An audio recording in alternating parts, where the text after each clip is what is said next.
अंतरराष्ट्रीय युवा विद्वान, जैन दर्शन में यूनिवर्सिटी टॉप व गोल्ड मेडलिस्ट, जैन सिद्धांत एवं न्याय विषयों को सरलता से समझाने वाले, यूएसए, इंग्लैंड, ऑस्ट्रेलिया आदि अनेक देशों में जैन धर्म की महती प्रभावना करने वाले, पंडित टोडरमल पुरस्कार, युवा विद्वत रत्न आदि अनेक पुरस्कारों से सम्मानित मूर्धन्य विद्वान डॉक्टर संजीव कुमार गोधा जयपुर द्वारा जानिए धर्म का मर्म।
क्षत्र चूड़ामणि नामक इस ग्रंथ के आधार से अपना कर्तव्य सिर्फ और सिर्फ निजात्म तत्व का स्वीकार ही है, ये सुंदर और मार्मिक बात बतलाई जा रही थी। माने हे जीव, तो अपने आप को सिर्फ और सिर्फ आत्मा स्वीकार कर। यदि तू अपने आप को आत्मा स्वीकार करेगा तो फिर कोई संकट नहीं। माने जितने संकट हैं वो सारे संकट, सारी समस्याएं अपने आप को आत्मा नहीं स्वीकार करने पर है। जिसने अपने आप को आत्मा माना, अब काय का संकट है बताओ, काय की तकलीफ है? कोई कुछ भी कहे, कोई कुछ भी करे, कितने कोई धन छीन लेवे हमारे से, चोरी कर लेवे, डाका डाल देवे, मारे पीटे, कुछ भी करे, लेकिन जिसने ये समझ लिया कि ये मैं नहीं हूँ, वहाँ क्या करिए? सारी समस्याओं का समाधान है अपने आप को आत्मा स्वीकार करने पर। कोई एकाध समस्या हो तो बताओ जो बच जाए, कोई नहीं बचती। सिर्फ स्वीकृति चाहिए कि मैं देह से भिन्न एक चैतन्य तत्व हूँ। इतनी सी स्वीकृति, इतनी स्वीकृति के अंदर निहाल हो जाता है, इतनी स्वीकृति में मोक्ष मार्ग शुरू हो जाता है। इतनी सी स्वीकृति मात्र का नाम सम्यक दर्शन है।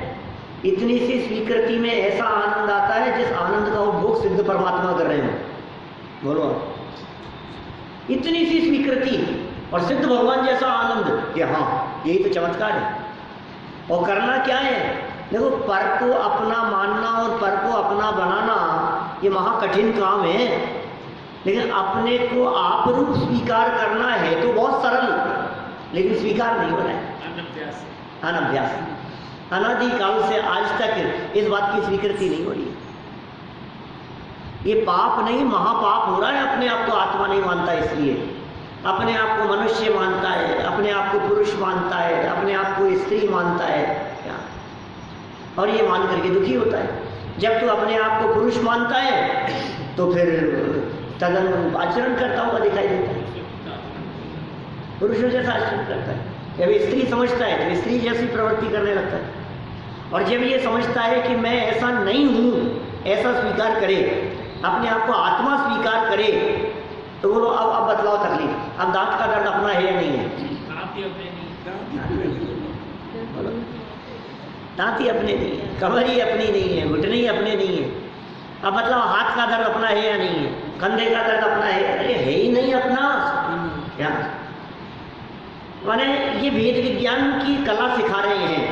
ये कह रहे हैं तूने यदि अपने कर्तव्य को पहचान लिया। कर्तव्य किसे कहते हैं? जो कार्य करने योग्य अनिवार्य हो उसका नाम है कर्तव्य। कर्तव्य माने क्या? अरे नहीं ये तो हमारा कर्तव्य है। कर्तव्य माने ये तो काम करना ही पड़ेगा हमारे को, ये तो करना ही चाहिए, ये हमारा कर्तव्य है। बच्चों को पढ़ाना लिखाना हमारा कर्तव्य है, इनको संभालना हमारा कर्तव्य है, उनको सही दिशा निर्देश देना हमारा कर्तव्य है।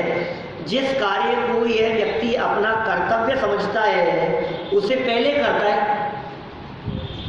अब आचार्य देव ये कह रहे हैं कि तू गलत फहमी में गलत काम को अपना कर्तव्य समझ लिया, अपने आप निभती है। बहुत सुंदर प्रश्न। तो फिर साहब गृहस्थी निभाने कैसे, ये बतलाओ। आप कर्तव्य की बात कर रहे हो और आप ये कह रहे हो अपने आप को आत्मा स्वीकार करे, और गलत कर्तव्य को कर्तव्य समझ लिया, तो फिर गृहस्थी निभाएं कि नहीं निभाएं?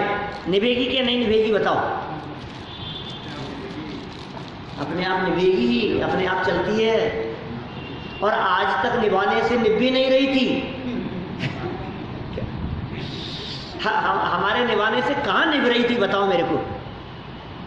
जब तक तेरे पुण्य का उदय होता है तब तक तेरे अनुकूल चलते हुए दिखाई देते हैं। जैसे ही तेरे पाप कर्म का उदय आता है वो प्रतिकूल चलते हुए दिखाई देते। तुझे लगता है पुण्य कर्म के उदय में कि मेरे अनुसार चल रहे हैं, सच्चाई तो ये है कि वो तेरे अनुसार नहीं, उदय के अनुसार चल रहे हैं। सच्चाई तो यही है। इसका योग है। एक उदाहरण इस संबंध में पहले भी मैंने कभी दिया है। हम यहाँ से कभी बाहर जाते हैं तो समझ लो आप किसी के घर रुके, और जिनके घर रुके उन्होंने हमारे को कहा कि पंडित जी कोई काम हो तो बताना। बोले कोई काम नहीं है। बोले एक काम करो, ये गाड़ी बाहर खड़ी है, गाड़ी के साथ में ड्राइवर खड़ा है, आपको जहाँ जाना हो चले जाना। तो हमें कहीं जाना था, हम नीचे उतरे और ड्राइवर को कहा भैया वहाँ ले चलो, तो वहाँ ले चलो। उन्होंने कहा भैया अब यहाँ रोक देना, हम 15 मिनट इंतजार करना, मैं आता हूँ अंदर जाके। वो इंतजार करता रहा, मेरे हिसाब से चल रहा था वो, दिन भर हमारे हिसाब से चला।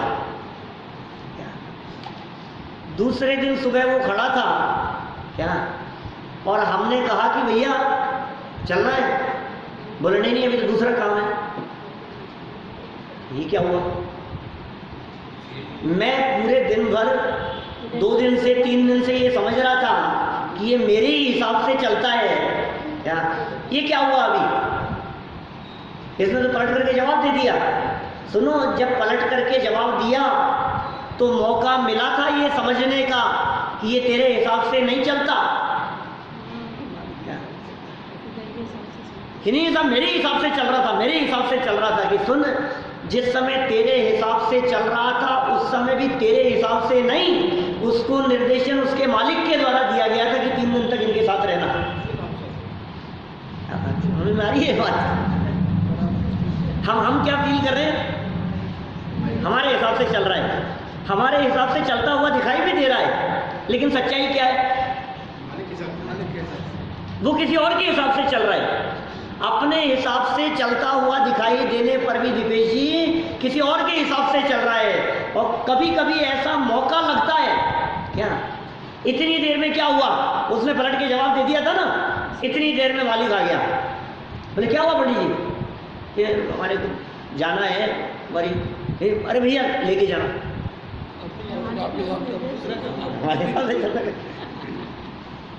बोलो हमारे हिसाब से चल रहा है कि नहीं? जब जब ऐसा लगे कि ये मेरे हिसाब से चल रहा है, जब जब ऐसा लगे कि मैं चला रहा हूँ, मैं गृहस्थी को चला रहा हूँ, मैं परिवार को चला रहा हूँ, मेरे हिसाब से चल रहा है, तो सुन, ये बहुत बड़ा भ्रम है। इसलिए आचार्यों ने पुण्य के उदय को ज्यादा खतरनाक कह करके पुकारा है, क्योंकि पुण्य के उदय में ये जीव भेद विज्ञान नहीं कर पाता। तो उदाहरण है भाई, आप कहाँ सोचते हो, हम तो उदाहरण दे रहे हैं। जिस तरह से हमारे हिसाब से वो नौकर न चल के किसी और के हिसाब से चल रहा है, इसी तरह से ये गृहस्थी हमारे हिसाब से न चल करके उदय के हिसाब से चल रही है। हमारी इच्छा अनुसार इसलिए भ्रम हो जाता है हमारे। कितना बड़ा भ्रम होता है बोलो। हमने कहा भैया इस शोरूम पे चल करके रोकना है, हमने कहा जौहरी बाजार चलना है, वो जौहरी बाजार ले गया। हमने कहा इंतजार करो 2 घंटे, 2 घंटे में आएंगे, बेचारा इंतजार करता रहा। हमने उसको फोन किया भैया दरवाजे पर आ जाना, वो दरवाजे पर आ गया। हमने उसको कहा भैया सामान्य गेट ले चल, सामान्य गेट ले गया। हमने उसको कहा भैया घर ले चल, घर ले गया। हमारे हिसाब से तो चल ही रहा है ना, और कैसे चलेगा? और किसे कहें हम हमारे हिसाब से चलना? लेकिन भाई इसके पीछे कोई और दूसरी पावर काम कर रही है। क्या? ये भेद विज्ञान कितनी महत्वपूर्ण चीज है। हम कहते हैं भाई साहब सुनो, दिन भर में कितने प्रसंग ऐसे बनते हैं जो प्रसंग हमारे को भेद विज्ञान कराते हैं, लेकिन इस जीव के माथे पर मिथ्यात्व इतना हावी रहता है, कर्तृत्व इतना हावी रहता है कि ये उन बातों को गौण कर देता है। और जो पुण्य के उदयानुसार बनती हुई दिखाई देती ये बातें, ये समझता है मेरे चल तो मेरे हिसाब से रहा है, चल तो मेरे हिसाब से। टोडरमल जी का वो उदाहरण, बैलगाड़ी के नीचे चलने वाला कुत्ता, बोलो समझने में भी ठीक लगती है पर समझा नहीं जाता। समझा नहीं जाता, क्या करें? कह रहा हूँ ना, मोह हावी रहता है, मिथ्यात्व हावी रहता है। दिलो दिमाग पर इतना हावी है मिथ्यात्व कि हमें ऐसा लगता है कि ये तो अपना, ये तो मेरे हिसाब से चलेगा, ये तो चलेगा मेरे हिसाब से। कि सुन, आज तक चल रहा था, अब तेरे हिसाब से चलना बंद कर दिया, अब बोल अब क्या करेगा? अरे ऐसा कैसे हो सकता है? ये तो मेरे हिसाब से चलता है, ये तो मेरे हिसाब से चलता है, ये तो 10 साल से मेरे हिसाब से चल रहा है, ये तो 25 साल से मेरे हिसाब से चल रहा है। कि 25 साल से चल रहा है इस बात की गारंटी नहीं है कि आगे भी चलेगा। अब बंद कर दिया, समय बदल गया। समय बदलते देर नहीं लगती, समय नहीं लगता, समय बदल जाए।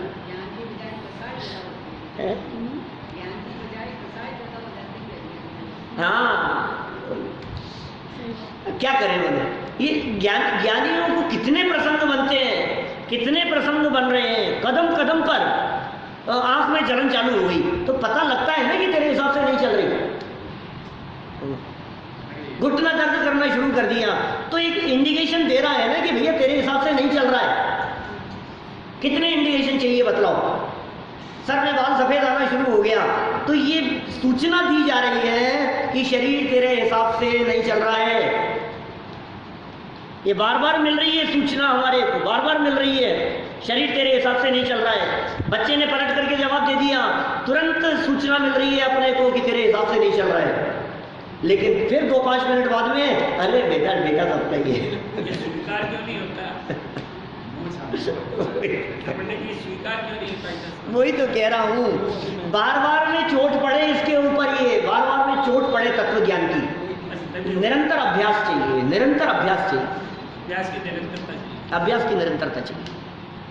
अब ये अभ्यास होता नहीं है तो बस थोड़ी देर के लिए, मैं कहता हूँ सुबह से शाम तक 20 प्रसंग आपके जीवन में बनेंगे।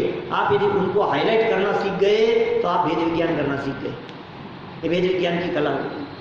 मैं ये नहीं कह रहा हूँ कि आप ऐसी परिस्थितियों को देख करके संबंध तोड़ने की बात करो, संबंध अपनी जगह है, संबंधों की मधुरता अपनी जगह है।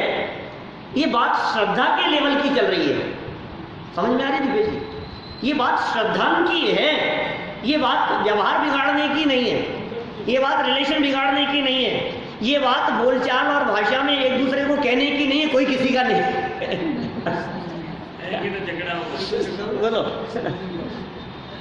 मैंने जो बात श्रद्धा के लेवल पर बदलनी थी वो बात वाणी के लेवल पर बदलेगा तो गृहस्थी बिगड़ जाएगी क्या?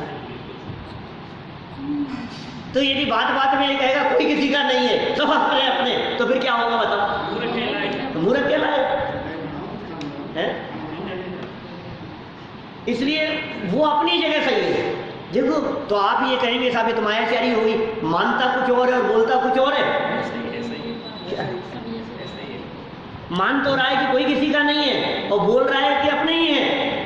कि सुनो भाई, ये जो भेद दिखाई दे रहा है, इस भेद का आधार मायाचारी नहीं है, ये भेद वस्तु स्वरूप है।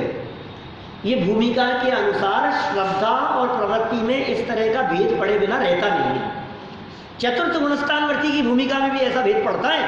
अंदर से अपने आप को आत्मा स्वीकार करता है और बाहर में यदि पूछे तो ये कहता है कि ये 6 खंड मेरे हैं। बाहर में पूछे तो कहता है 96,000 रानियां मेरी है, ये पत्नी मेरी है, ये राजपाट मेरा है, ये बच्चे मेरे। कहेगा, बिल्कुल कहेगा। सारा प्रशासन देखता है, सारा प्रशासन देखता है, सारी व्यवस्थाएं देखता है, सारा राजपाट संभाल रहा है और संभालेगा। और नहीं संभाले तो मूर्ख है। मूर्ख है, अभी उसने तत्व ज्ञान समझा नहीं है, अभी ये वस्तु स्वरूप उसके जीवन में उतरा नहीं है, यदि उसने सही बात समझी नहीं है तो। इसीलिए तो कहते हैं जगह जगह जब लोग इस तरह की शंकाएं करते हैं, अरे ये स्वाध्याय करने वाले ये ज़्यादा ऐसी बातें पढ़ लेंगे तो गृहस्थी बिगड़ जाएगी। अरे बिगड़ेगी नहीं, व्यवस्थित हो जाएगी। बिगड़ती उनकी है जो व्यवस्थित समझते नहीं है, बिगड़ती उनकी है जो संभालना नहीं चाहते हैं, बिगड़ती उनकी है जिनके मन में ये बात आ जाए कि हमें नहीं सुधरना, हमें बिगाड़ना ही है, तो फिर तो बिगड़ेगी, फिर क्या होगा। लेकिन जिसके मन में ये बात है कि नहीं, कैसे बिगड़ेगी, और अच्छी होगी, व्यवस्थित होगी, हम नहीं बिगाड़ेंगे, हम नहीं बिगड़ने देंगे, तो फिर क्या होगा। और अंदर मान्यता में सुनो, परिवार कोई नहीं, शरीर को अपना माने, अरे राग को अपना माने तो मोक्ष मार्ग ही नहीं है। ये निजात्म तत्व की स्वीकृति की चर्चा कह रहे हैं, ये लाइन इतनी भाग गई है मुझे क्या बताऊं आपको। ये एक बात भी करनी है, ये कर्तव्य है। इतने सुंदर लाइन है, ऐसे स्वर्ण अक्षरों में लिख करके रखो आप। निजात्म तत्व की अनुभूति, निजात्म तत्व की स्वीकृति, अपने आप को आत्मा स्वीकार करना, यही तेरा कर्तव्य है। पहले में पहला कर्तव्य ये है कि साहब यही कर्तव्य है ना, तो फिर गृहस्थी नहीं संभालोगे। अरे पहला कर्तव्य ये, बाकी कर्तव्य और भी है जो व्यवहार अनुसार चलेंगे, जो असद्भुत व्यवहार नहीं के विषय होंगे, जो उपचरित अनुपचरित असद्भुत व्यवहार में से जो किए जाते हैं कि नहीं साहब यदि शरीर मेरा नहीं है तो फिर नहाना नहीं है ना, बिना नहाए आ जाए ना मंदिर, ऐसा थोड़ी करूँगा। आप सही ढंग से समझे नहीं आप तत्व ज्ञान को। जो बात जिस अपेक्षा से वक्ता के माध्यम से कही जाए, यदि उस बात को श्रोता नहीं समझ पा रहा है तो ये श्रोता की कमजोरी है।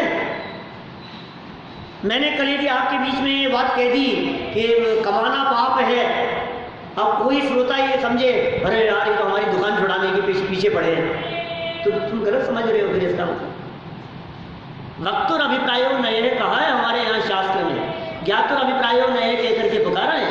ज्ञाता के अभिप्राय को नहीं कहते हैं, वक्ता के अभिप्राय को नहीं कहते हैं।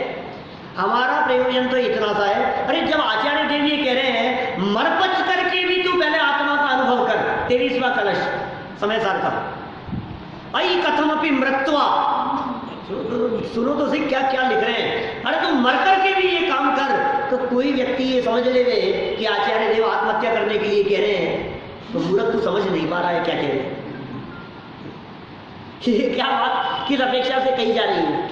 अई कथमपि मृत्वा तत्व कौतूहलीसन अनुभव भव मूर्ते पार्श्ववर्ती मुहूर्तम प्रथगत विलसंतम स्वम समालोक्य येन त्यजसी जगति मूर्तिया साकमेकत्व मोहम। समय सार का 23वां कलश है। ये कलश 10 लक्षण में मैंने 1997 में चलाया था अहमदाबाद में, अहमदाबाद पार्टी में 10 लक्षण में। इस श्लोक के ऊपर प्रवचन किए थे वहाँ 10 दिन हैं। हाँ, अहमदाबाद पार्टी की बात है 1997 में। यार तुम मर बच करके भी क्या काम करना है बतलाओ मेरे को। जैसे कहते हैं ना जी जान से एक काम करना है, एक लक्ष्य बस और कुछ नहीं। ये प्रेरणा दे रहे हैं यहाँ, इसके अलावा और कुछ नहीं। ये साहब और सब फिर होंगे ना, अपने आप ही होंगे। और हम ये बात बहुत अच्छी तरह से जानते हैं, हमारे कहने से छूटेंगे नहीं, हमारे कहने से छूटेंगे नहीं। कितने भी छोड़ने का उपदेश दो, देह के प्रति एकत्व बुद्धि नहीं टूट रही है, छूट जाएगा, आसान काम है। हमने कहा व्यापार मत करो, बिजनेस मत करो, काम नाम मत करो, तो इसका मतलब आप ये समझेंगे, बोलो किस किस ने छोड़ने का निर्णय लिया? 2 दिन से बात कह रहा हूँ ऐसी। किसी को ऐसा भ्रम हो जाए ये तो छोड़ देंगे, ये तो छोड़ देंगे। कोई यदि इस तरह की बात कहने लगे तो किसी को भ्रम हो जाए, अरे भाई साहब ये तो दीक्षा ले लेगा, ये तो छोड़ करके चला जाए। अरे भाई साहब ले ले तो बहुत महान भाग्य अच्छी बात है, लेकिन इतना आसान नहीं है। बात श्रद्धा के लेवल पर बदलनी है, अभिप्राय बदलना है, सोच बदलनी है, सारी तकलीफ मिट जाती है। जब पर पदार्थों को पर रूप स्वीकार करता है, यहाँ व्याख्या के अंदर यही तो बात कही इन्होंने, कल जो अपन ने ये श्लोक पढ़ा था वही, ये क्या कहा इन्होंने? आत्मा से भिन्न शरीर को भिन्न पने से देखते हुए। पेज नंबर कितना है? 322 नंबर, 322 नंबर पेज, क्षत्र चूड़ामणि 7वां लंब 18 नंबर का श्लोक। क्या कहा इसमें? आत्मा को आत्मपने से, आत्मपने से माने अपने पने से, माने अपनापन, जितना अपनापन देहादिक के प्रति है, जितना कर्तव्य जगत के कार्यों को करते समय समझता है, उसका शतांश भी अपनापन यदि अपने प्रति होता तो मोक्ष मार्ग शुरू हो जाता। इसका शतांश भी अपनापन। ये वचनों का विषय नहीं है, मैं हूं अपने में स्वयं पूर्ण। क्या ये यदि तू सच में अपने आप को अनंत शक्ति संपन्न स्वीकार करता है तो तेरे ये वचन, ये तेरे व्यवहार के विरोधी नहीं हो सकते। तेरा व्यवहार यदि बिगड़ा हो और अंदर में तू ये कहे कि मैं हूं अपने में स्वयं पूर्ण, तू जबान से यदि ये बात कहे कि मैं अभेद अखंड आत्मा हूं, मैं तो आत्मा हूं साहब, क्या बोलो? हाँ, ये समझने का विषय है। ये बहुत मार्मिक बात है भाई, ये कितनी सुंदर बात कह रहे हैं, इस सुंदर बात का मखौल मत उड़ाओ।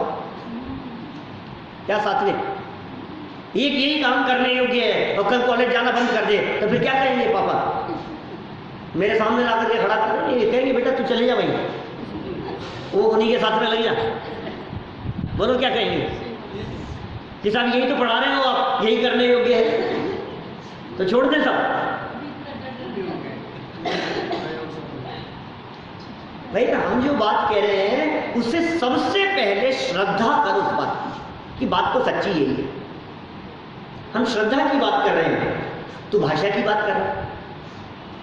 हम कह रहे हैं श्रद्धा बदलनी चाहिए, ये वाणी बदल रहा है। वो जुगल जी बाबू जी का कितना प्रसिद्ध उदाहरण है, बुखार हो गया तो डॉक्टर के जाकर के कहता है मेरी पर्याय को बुखार हो गया। मुझे तो होता नहीं, आत्मा को तो बुखार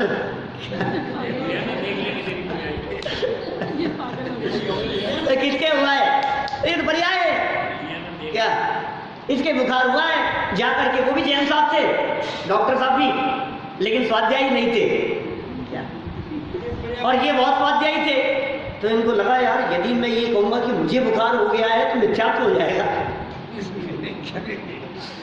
तो मैं ये तो बोल नहीं सकता क्या कि मेरे हुआ है। तो क्या कहा उन्होंने डॉक्टर को जाकर के? क्या कि डॉक्टर साहब मेरी पर्याय को बुखार हो गया है। तो डॉक्टर साहब ने कहा कि पर्याय को बुखार हो गया है तो पर्याय को लेकर के आओ उन्होंने सोचा पर्याय पत्नी का नाम होगा पर्याय किसका नाम है? पर्याय को बुखार है तो पर्याय को लाओ। तो बोले क्या बात करते हो? क्या मेरी पर्याय को हुआ है, पत्नी को नहीं? क्या आपस में तू में चालू हो गई। डॉक्टर ने कहा कि बुला करके इनको ले जाओ, ये दिमाग का इलाज कराओ। बुखार का इलाज बाद में होगा, पहले दिमाग का इलाज होगा। ये जिनवाणी के वचन ये भाषा वर्णना का विषय बनाने के लिए नहीं है। ये जिनवाणी के वचन पहले श्रद्धा के स्तर पर अंदर में स्वीकार करने के लिए है। ये निश्चयवासी होने के लिए नहीं है। कोई किसी का कर्ता धर्ता नहीं है। यह बात कहता हुआ भी सम्यक दृष्टि जीव अपने कार्यों को योग्य रीति से करता है।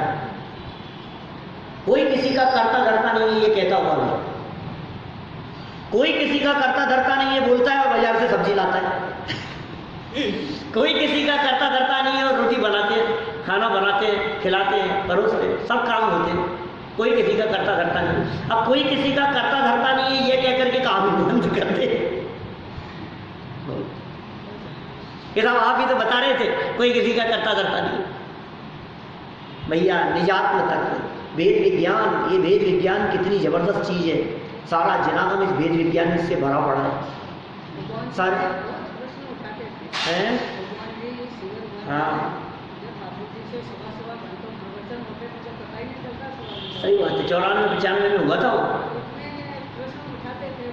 सही बात है। बोलो कितने वेद विज्ञान के लिए, सारा जैन शासन वेद विज्ञान के लिए है। बोलो जहाँ देह अपनी नहीं तहाँ न अपना कोय, और घर संपत्ति पर प्रकट है पर है परिजन लोए। अभी ये तो सबको याद है ना, बच्चे बच्चे को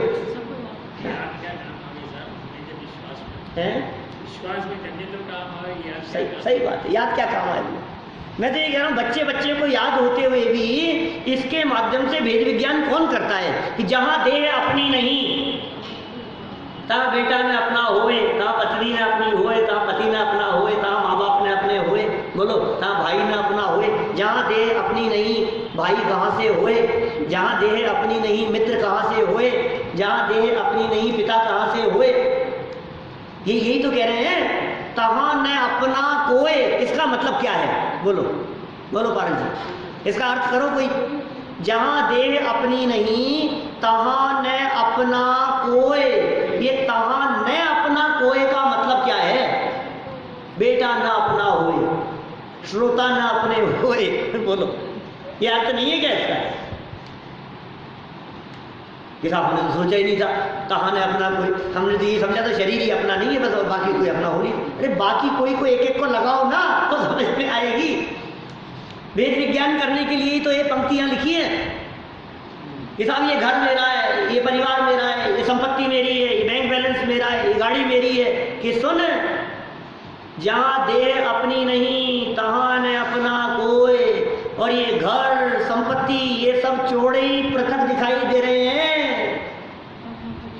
पर है परिजन लोए, ये जगत के लोग परिजन लोग ये तो पर हैं। कि नहीं साहब आप कितने भी पर कहो हैं तो अपने। क्या है? तो अपने जन्म का मोह है, जन्म से अपना अपना मान बैठा है। ये कह रहे हैं भेद विज्ञान का। देखो कितने सुंदर वाक्य। आत्मा को आत्मपने से, वाक्य क्या है? आत्मा को पहला वाक्य, और आत्मपने से अपनेपन से कि भैया मैं तो आत्मा हूं। देखो भाई ये जितने वाक्य कहे हैं ये श्रद्धा के लेवल पर बदलो तो जितनी तकलीफ आपके माथे पर आती हुई दिखाई देवे ये सारी तकलीफ दूर हो जाती है। अब मुझे कोई संकट बताओ, कोई तो बताओ कोई संकट। अपने आप को आत्मा स्वीकार करने के बाद में कोई समस्या हो तो बताओ आप। एक जगह ऐसी बात कर रहा था, एक सज्जन मेरे से बोले कि नहीं सब आपकी सारी बातें तो सही है लेकिन एक बात समझ में नहीं आती कि मरने के बाद ये आत्मा जाता कहाँ है? ऐसा हो गया, मरने के बाद ये आत्मा जाता कहाँ है? तो मैंने कहा सुनो तुम अपने आप को आत्मा स्वीकार करो तो मैं मरता ही नहीं हूँ ये बात आएगी। जाता कहाँ है तो दूर की बात। तुम यदि अपने आप को आत्मा स्वीकार करोगे तो फिर मरने के बाद कहाँ जा? मरने के बाद मरण नहीं होता मेरा, मौत नहीं होती मेरी, अजर अमर तत्व हूं मैं। दिन भर सुबह से शाम तक करो प्रैक्टिस। आंख मेरे हिसाब से आंख कैसे फटकने लग गई यार, समझ में नहीं आ रहा ये क्या हो गया है? ये हाथ कैसे धुल रहा है ये समझ में नहीं आ रहा, ये दाढ़ कैसे दर्द करने लग गई। कितने प्रसंग बनते हैं दिन भर में, चल ही नहीं रहा है मेरे हिसाब से, ये क्या बात हो गई। और हमने सर्वेंट को कहा कि दिन में 2 बजे आ जाना, बोले नहीं आ सकती। हमारे हिसाब से नहीं चल रहा है ना, बात समझ में आ रही है ना, अपने हिसाब से नहीं चल रहा है।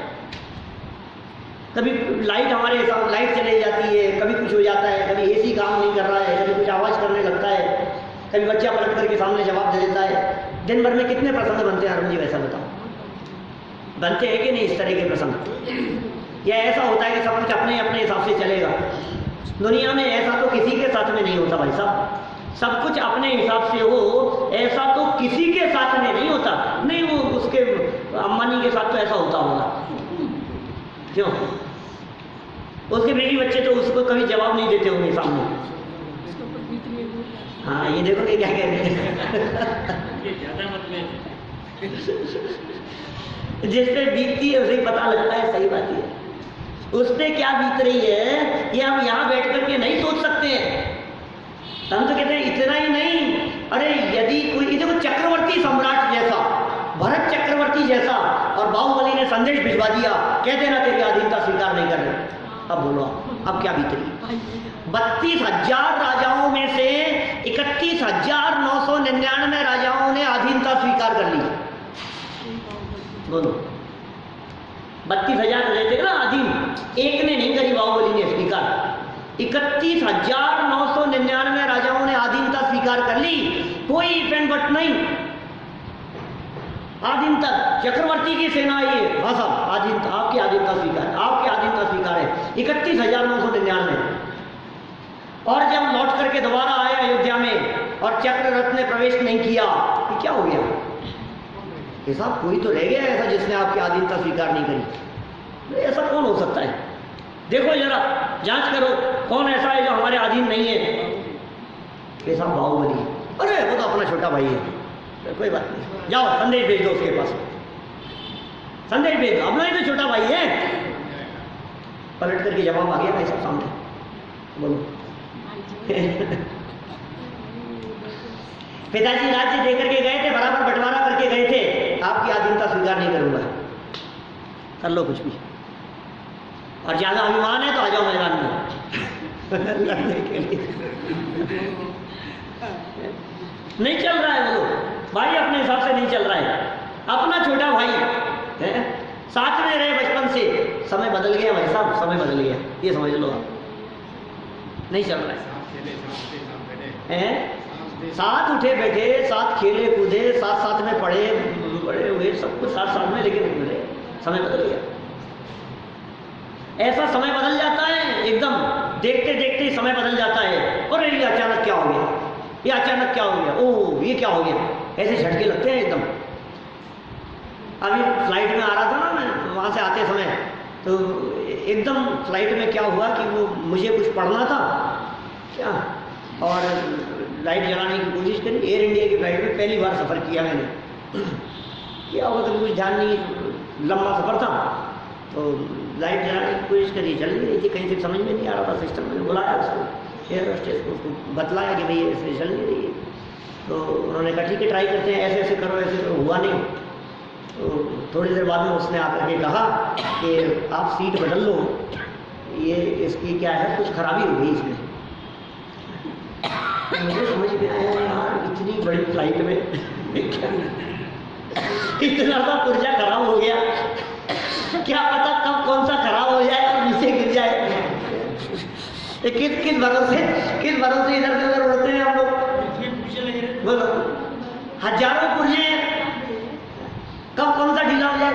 अभी परसों तरसों 3-4 दिन पहले की बात है, ऑस्ट्रेलिया से आते समय, बोलो एकदम लगा कि यार भाई साहब कोई भरोसा नहीं है, किस समय कौन सी मशीनरी कहाँ खत्म हो जाए। ये जीवन कितना दुर्लभ है।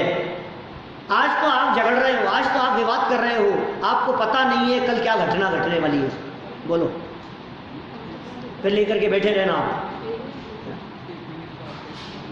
इसलिए भाई ये जितने प्रसंग बनते हैं जगत में, घर गृहस्थी में, परिवार में, ये ज्ञान करने के लिए है, ये भेद विज्ञान करने के लिए हैं, ये जीवन में मोक्ष मार्ग प्रकट करने के लिए हैं, ये आत्म कल्याण करने के लिए हैं, ये सुखी होने के लिए हैं, ये सारे रास्ते। आचार्य अमृतचंद्र स्वामी की वे पंक्तियां संवर अधिकार में दी गई, भाव ये भेद विज्ञानम इदम अच्छिन्न धारया तावत यावत पराच्युत्वा ज्ञानम ज्ञाने प्रतिष्ठते। 130वां कलश है समय सार का। भाव ये भेद विज्ञानम, हे जीव इस भेद विज्ञान की भावना को, इस भेद विज्ञान की धारा को तब तक भाना जब तक ज्ञान पर पदार्थों से छूटकर ज्ञान स्वभाव में नहीं स्थिर हो जाए, ज्ञान ज्ञाने प्रतिष्ठते, ज्ञान ज्ञान में प्रतिष्ठित नहीं हो जाए तब तक